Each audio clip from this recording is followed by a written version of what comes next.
As crises tornam os homens mais ricos. Então, se você quer ficar rico rapidamente, as crises são excelentes.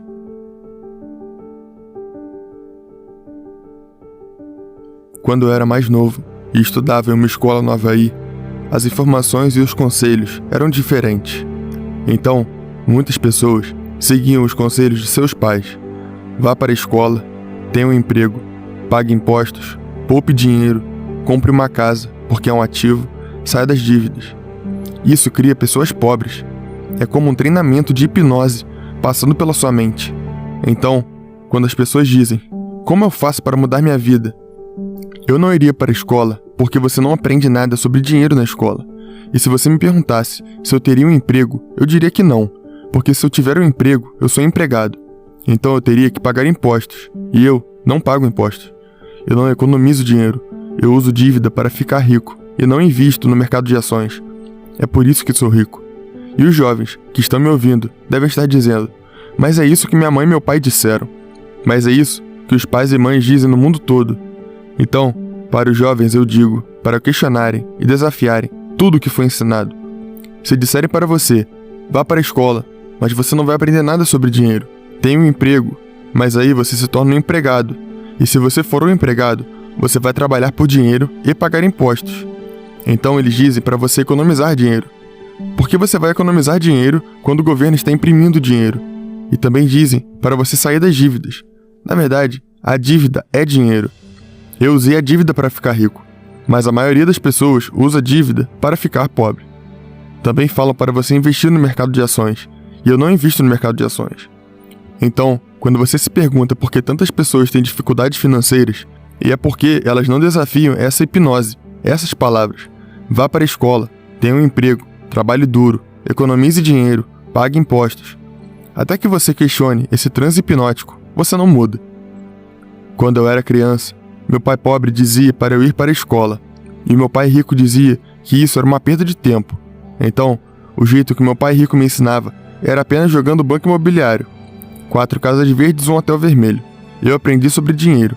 Eu aprendi a ser um capitalista, não um empregado. Eu não pago impostos. Eu uso dívida como dinheiro. Eu não invisto no mercado de ações. Quando falo isso para os adultos, eles ficam com raiva de mim, porque é isso que eles fazem. Então eu digo, é por isso que você é pobre. Mas quando eu digo para os jovens, você tem uma chance. Eu não estou dizendo que estou certo. Eu só estou dizendo para questionar o transe hipnótico que colocaram na sua cabeça. Porque é isso que mantém as pessoas pobres. A economia não existe lá fora. Ela existe em nossa mente. E você precisa mudar as palavras. Porque, como dizia a Bíblia, as palavras se tornam carne. Se você tiver um emprego, você será um funcionário. Se você poupar dinheiro, você será um poupador.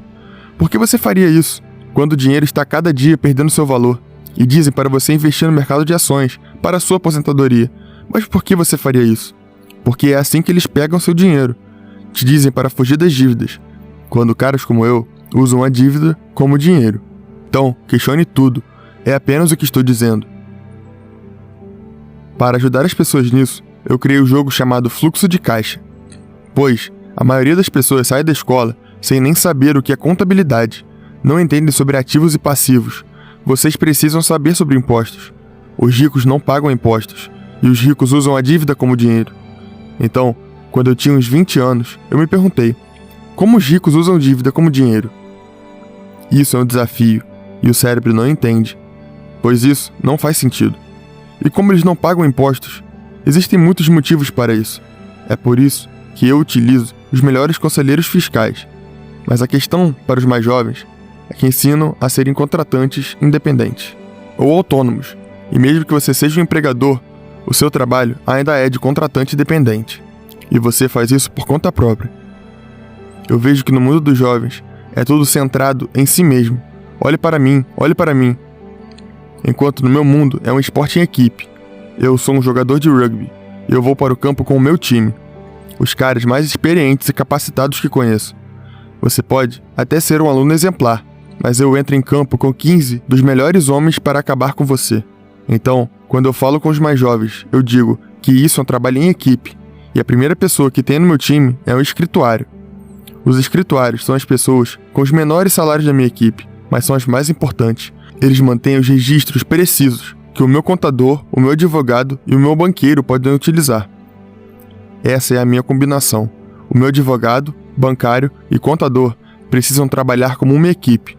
E para muitas pessoas, esses cargos não trabalham em conjunto, porque na escola fomos ensinados a fazer os testes por conta própria. Se você pedir ajuda, você está trapaceando, e no meu mundo isso é chamado de cooperação.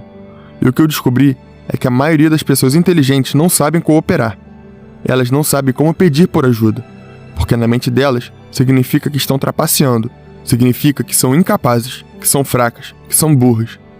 Eu não tive esse problema, porque eu era burro na escola, então eu sempre pedi ajuda, mas os professores diziam que eu estava trapaceando. Então, eu fui atrás dos mais capacitados advogados, contadores, banqueiros, escrituários, políticos e criei uma equipe. Apenas pense nisso. É como um time de basquete jogando. Você pode ter ido para Harvard, ter um PhD, mas você está jogando contra 5 caras. Você entende? Eu não me importo o quão inteligente você seja.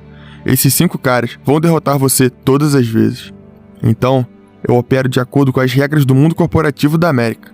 Eu não opero de acordo com as regras dos empregados. Elas são diferentes.